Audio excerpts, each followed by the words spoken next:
जब आपसे ऐसे सवाल पूछे जाते हैं जो थोड़े अपमानजनक हैं, तब भी आप शांत रहते हैं। चाहे बाउंसर हो या गूगली, मैं शांत रहता हूँ। मैं बस एक सामान्य इंसान हूँ। सभी दूसरे लोग जिन्होंने अपने जीवन में खुद ही कमियां अपना ली हैं, वो सभी सोच रहे हैं कि मैं कुछ खास हूँ। क्या रामायण और महाभारत वाकई हुई थी या वो सिर्फ एक कहानी है? ये कहानियों को किसी न किसी रूप में आपके भीतर कुछ चीजों को ठीक करना चाहिए। आपको जीवन के बारे में कुछ करने की प्रेरणा देनी चाहिए। लेकिन आज बस जानकारी दी जा रही है।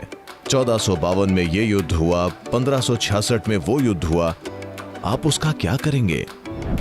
मिट्टी में पोषक तत्व बिल्कुल नहीं है। इसका मतलब है अधिकांश आबादी की मौत। हमारे सामने यह चुनौती है और ये हमारा सौभाग्य है कि हम या तो इस धरती के जीवन को बर्बाद होने से बचा सकते हैं या हम बस देखते रहें।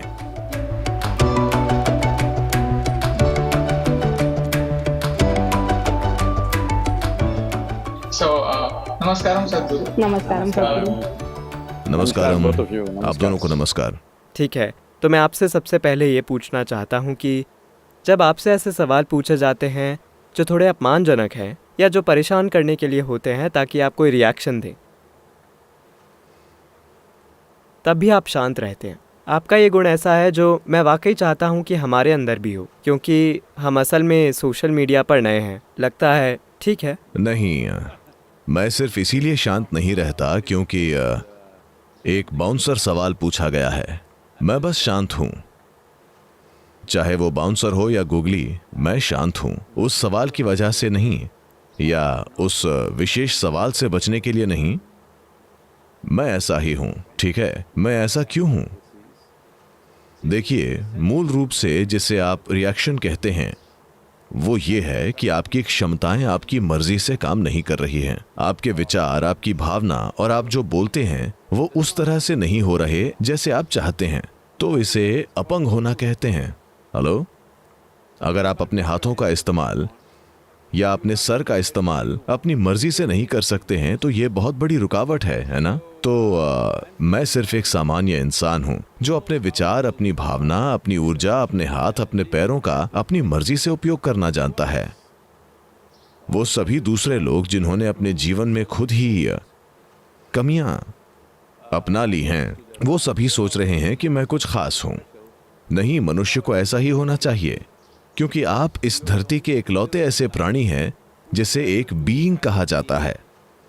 किसी दूसरे प्राणी को बीइंग नहीं कहा जाता। क्यों कहते हैं आपको ह्यूमन बीइंग? क्योंकि ये माना जाता है कि आपको पता है हाउ टू बी, यानी कैसे होना है। अगर आपको कैसे होना है आता, तो क्या आप खुद को आनंदित रखेंगे या दुखी? मैं बस इतना ही कर रहा हूं। तो हमारा अगला सवाल यह है कि कई बच्चे अपने एग्ज़ाम की वजह से इस समय बहुत तनाव में हैं। तो जैसे आप तनावपूर्ण स्थितियों में भी शांत रह पाते हैं। जैसे मेरा मतलब है, ये तनावपूर्ण स्थिति नहीं है, लेकिन ये कुछ ऐसा है जो प्लान के हिसाब से नहीं हो रहा है।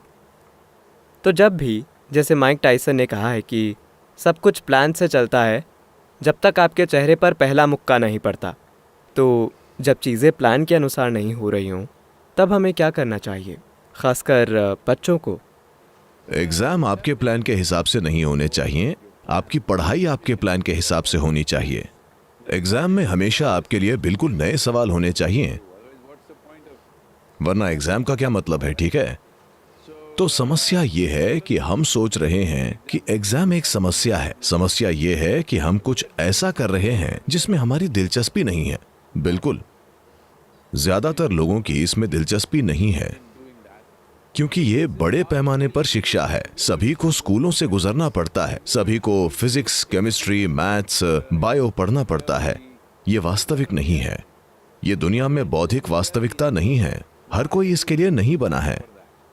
कोई संगीत में अच्छा होता है, कोई किसी और चीज में अच्छा होता है, लेकिन ऐसे अवसर नहीं है।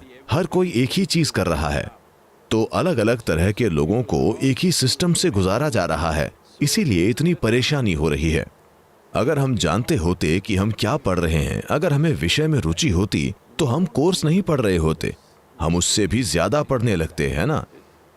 तब एग्जाम एक खेल बन जाते। लेकिन अभी एग्जाम सभी के लिए इतना बड़ा तनाव है क्योंकि सबसे पहले साल भर वो कुछ ऐसा कर रहे हैं जिसकी उन्हें ज्यादा परवाह नहीं है। लोग सीखने की इच्छा से शिक्षा प्राप्त नहीं कर रहे, बस किसी ने उनसे कहा है कि अगर आप ऐसा करेंगे तो आपको इतना पैसा मिलेगा, अगर आप ऐसा करेंगे तो आप ऐसे जी सकेंगे, तो इसीलिए वे पढ़ रहे हैं। तो स्वाभाविक रूप से वो इस प्रक्रिया को भुगतेंगे। तो ये बहुत जरूरी है। योग में हम कहते हैं, अगर आपकी एक आंख लक्ष्य पर है तो रास्ता खोजने के लिए आपके पास एक ही आंख होगी, और ये काम बहुत मुश्किल है, बेअसर। अगर आप अपनी दोनों आंखों से रास्ता खोजते हैं तो अपनी क्षमता और जुनून के हिसाब से आप स्वाभाविक रूप से जितना चाहें उतना आगे बढ़ पाएंगे। तो यही समस्या है। लक्ष्य पर ध्यान देने का ये पश्चिमी तरीका है। वो लक्ष्य के प्रति समर्पित हैं। ये चीज मैं यहाँ हमारे लोगों में बदल रहा हूँ। यहाँ लोग प्रक्रिया के प्रति समर्पित हैं, और अगर आप प्रक्रिया को अच्छे से करते हैं तो लक्ष्य प्राप्त होगा।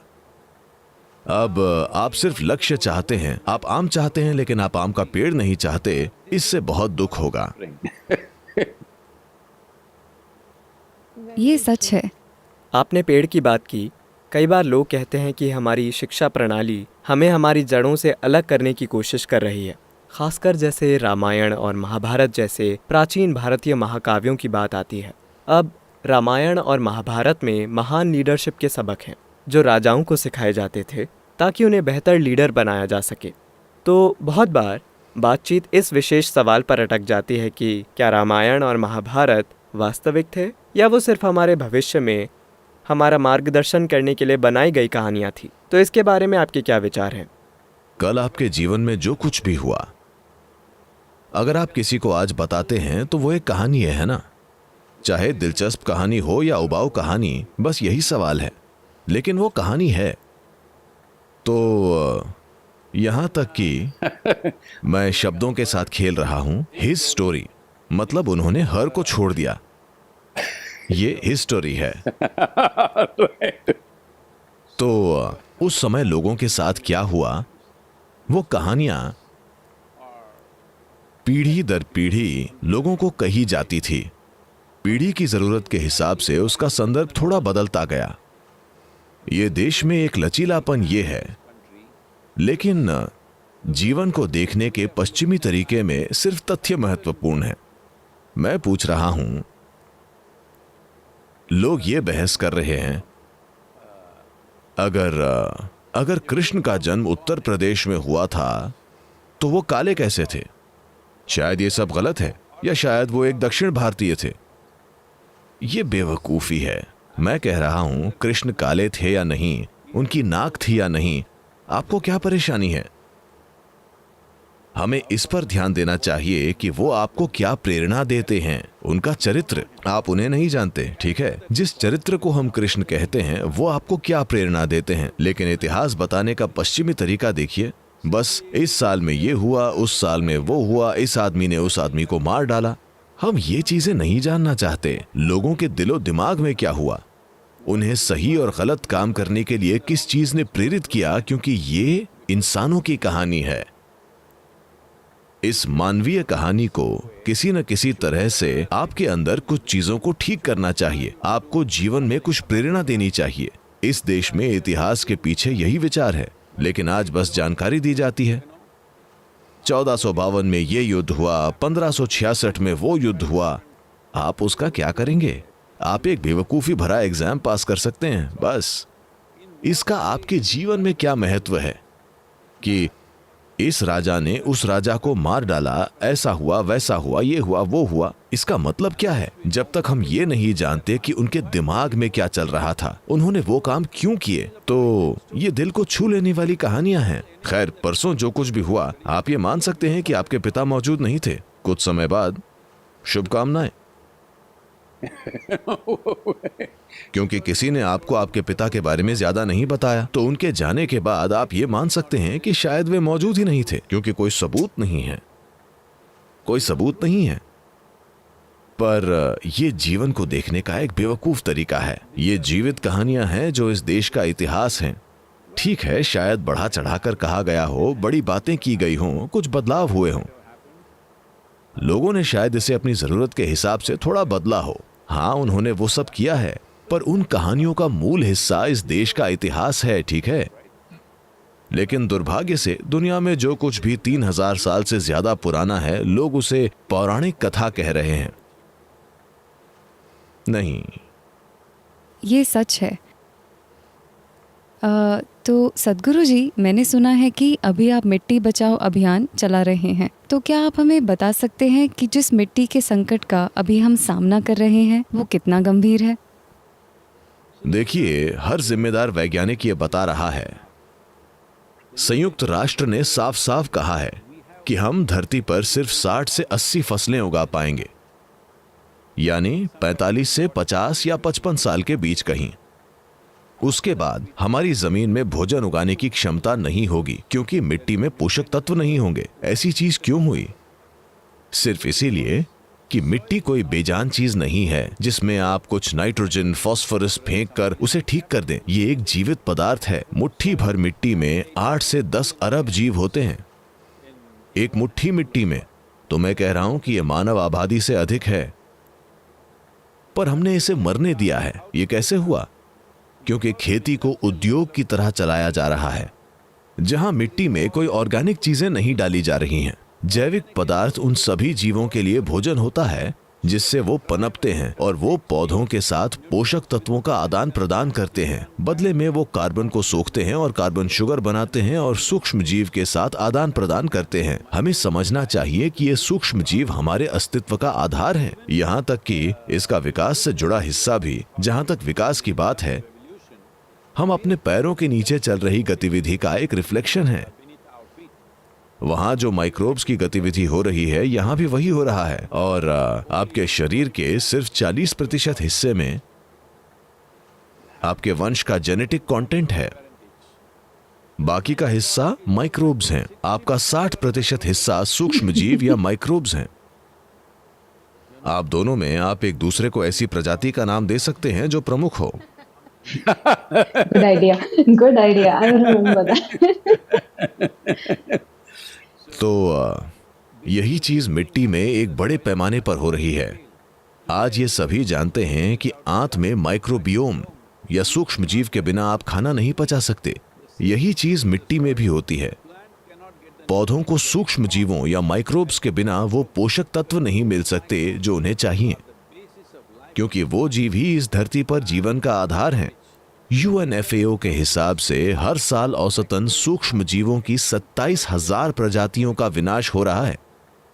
औसतन वो कह रहे हैं कि 27,000 प्रजातियां, न कि जीव, विलुप्त हो रही हैं। अगर ये ऐसे ही चलता रहा तो लगभग 30-40 सालों में हम एक ऐसी स्थिति में होंगे जहां हम भोजन नहीं उगा पाएंगे, और अगर हम तब मिट्टी में फिर से जान फूंकने की कोशिश करेंगे तो इसमें 150 से 200 साल लगेंगे, यानी अधिकांश आबादी को अपनी जान गंवानी पड़ेगी। लेकिन आज अगर हम अभी ये प्रयास करते हैं,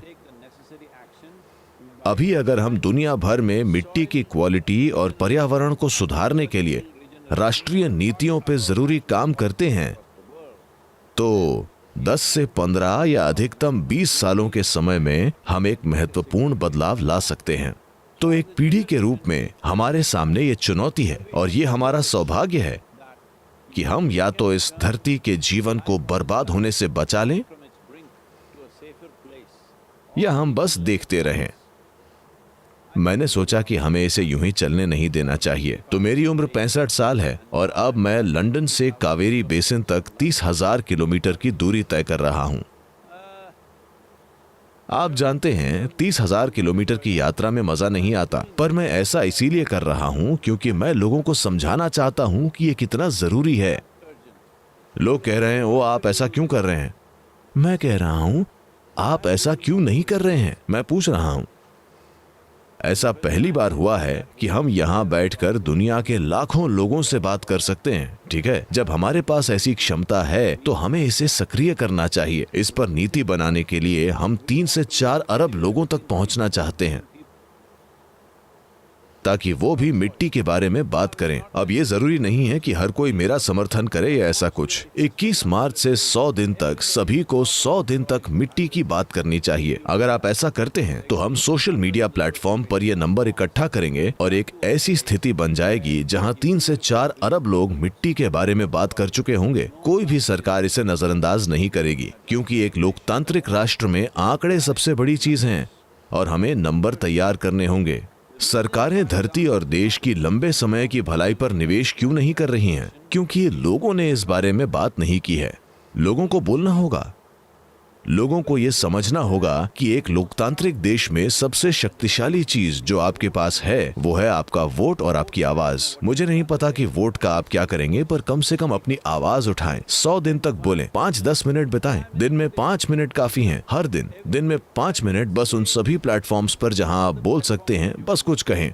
हम वेबसाइट पर ढेर सारी चीजें उपलब्ध कराएंगे, आप उसे वहां से लेकर उसे अपने हिसाब से इस्तेमाल करें। अगर आपको वो भी नहीं आता तो बस कहें मिट्टी बचाओ। आइए इसे संभव बनाएं। हर दिन हमारे हर वीडियो के अंत में हमारे पास एक छोटा हिस्सा होता है जिसका नाम है हम क्या कर सकते हैं, जिसमें हम लोगों को प्रेरणा देते हैं, अपने स्तर पर कुछ करने की प्रेरणा, कुछ ऐसा जो वो अपने दैनिक जीवन में कर सकते हैं ताकि इस मुद्दे पे मदद की जा सके। जैसे हमारा उद्देश्य है भारत और दुनिया को 1% बेहतर बनाना, क्योंकि ये विश्वास करना ज़रूरी है कि व्यक्तिगत स्तर पर भी हम कुछ ऐसी चीज़ें कर सकते हैं जो योगदान देंगी और कुछ बड़ा करने में मदद करेंगी। तो हमारे जैसे किसी व्यक्ति के लिए जो शहरों में रहता है या जो गांव का किसान है, आपको क्या लगता है इस उद्देश्य में मदद करने के लिए हम क्या कर सकते हैं ताकि मिट्टी को लंबे समय तक जीवित रहने में मदद मिल सके? देखिए, अभी अगर सभी अपने स्तर पर कोशिशें करके मिट्टी को ठीक करना चाहें तो ये काम नहीं करेगा। हमें इसे नीति का हिस्सा बनाना होगा। आप किस शहर में रहते हैं? मुंबई। आप मुंबई में हैं। आज कानून है। मान लीजिए आपके पास मुंबई शहर में 5000 वर्ग फुट का प्लॉट है। आप वहां 5000 वर्ग फुट की इमारत नहीं बना सकते। आपको 2 से 3 हजार के आसपास बनाकर अपने और अपने पड़ोसी के लिए कुछ जगह छोड़नी होगी। ऐसा कानून है। आप अपने हिसाब से इमारतें नहीं बना सकते। लेकिन मुंबई के कुछ ऐसे हिस्से हैं, मान लीजिए आप धारावी गए। अगर आप वहां जाते हैं तो ऐसे घर हैं जहां खिड़की जैसी कोई चीज ही नहीं है। एक ही दरवाजा होगा, वही दरवाजा अंदर, वही दरवाजा बाहर, वही अंदर का दरवाजा, वही बाहर का, क्योंकि हर जगह लोगों ने कुछ बना दिया है जैसा उन्हें ठीक लगा वैसा। ऐसा क्यों हुआ? क्योंकि इसके बारे में कोई कानून नहीं है। यही फर्क है पॉलिसी होने और पॉलिसी न होने के बीच। अभी अगर आपके पास 10 एकड़ जमीन है तो आप उसका हर एक इंच जोत सकते हैं। जैसे आप चाहें उसका उपयोग कर सकते हैं। 10-15 सालों में आप उसे रेत बना सकते हैं। आपको ये पूछने के लिए भी कोई कानून नहीं है कि आप ऐसा क्यों कर रहे हैं। ऐसा कानून जरूरी है क्योंकि दुनिया की 71% भूमि पर खेती होती है। अगर आप ऐसा कानून नहीं बनाएंगे कि खेती की भूमि को कैसे रखा जाए तो हम एक बड़ी आपदा की ओर बढ़ रहे हैं। ठीक है, अगले 5 से 10 वर्षों में दुनिया के कई हिस्सों में बड़े पैमाने पर अकाल की आशंका है। संयुक्त राष्ट्र साफ साफ कह रहा है कि 2035 तक भोजन की कमी से दुनिया भर में दर्जनों गृह युद्धों की उम्मीद है। 2045 तक हम 40% कम भोजन का उत्पादन कर रहे होंगे और हमारी जनसंख्या 9 अरब से ज्यादा होगी। हम ऐसी दुनिया में नहीं रहना चाहेंगे। ये ऐसी दुनिया नहीं है जिसे हम अपने बच्चों को सौंपना चाहेंगे। तो ये बहुत जरूरी है और सबसे बढ़कर अभी एक ऐसा समय है जब हमारे पास इसे पलटने का मौका है। अगर हम इसे अभी नहीं पलटते हैं तो हमें अगले कुछ दशकों में जबरदस्त पछतावा होगा। तो युवा लोग क्या कर सकते हैं? क्या उन्हें जाकर अपना बगीचा ठीक करना चाहिए? हाँ, ये उनका काम है, उन्हें ऐसा जरूर करना चाहिए, लेकिन फिलहाल वो जरूरी नहीं है। अभी अगले 100 दिनों में जरूरी है मिट्टी के बारे में कुछ कहें, इस बारे में अपनी आवाज उठाएं, इससे फर्क पड़ेगा। नमस्कार। बस एक आखिरी गुजारिश है सदगुरु, हम हर वीडियो को इस एक लाइन से खत्म करते हैं और यही वजह है फर्क पड़ता है, इससे फर्क पड़ता है। तो अगर आप वो लाइन कह पाएं तो बहुत अच्छा होगा। मैं हिंदी बोलता नहीं। खैर, इसीलिए हमें इसे संभव बनाना होगा। आइए इसे संभव बनाएं। आइए इसे संभव बनाएं। Thank you so much. Thank you for your time. बहुत Thank you बहुत very much. धन्यवाद। Thank you. धन्यवाद।